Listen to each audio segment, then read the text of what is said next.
ఈరోజు తెలంగాణ తల్లి విగ్రహానికి సీఎం రేవంత్ రెడ్డి గారు కృషి చేస్తున్నందుకు చాలా అభినందనీయం.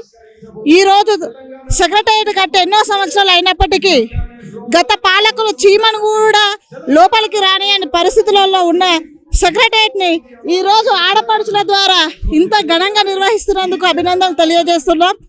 చాలా హ్యాపీగా ఉంది.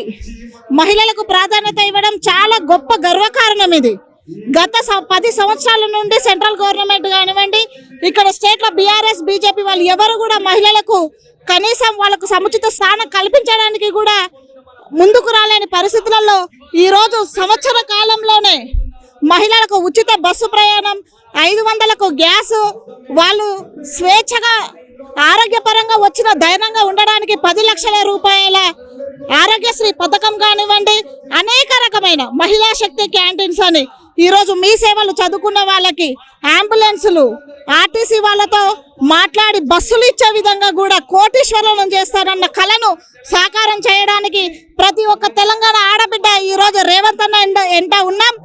ఎన్ని కుట్రలు చేసినా, ఎన్ని కుతంత్రాలు చేసినా మిమ్మల్ని మడిచిపెట్టి ఆ పక్కన పెట్టి మేమందరం మా అన్నెంట ఉంటూ ఈ కాంగ్రెస్ గవర్నమెంట్ పట్ల ఉంటూ మా ఆశయాల సాధన కోసం కృషి చేస్తున్న ప్రతి ఒక్కరికి ధన్యవాదాలు తెలుపుతూ అందరం మహిళలం అన్నెంట ఉంటాం. ఇది ఎవరు అవునన్నా కాదన్నా రాబోయే సీఎం కూడా రేవంత్ రెడ్డి గారే. Subscribe us and press the bell icon for more interesting updates.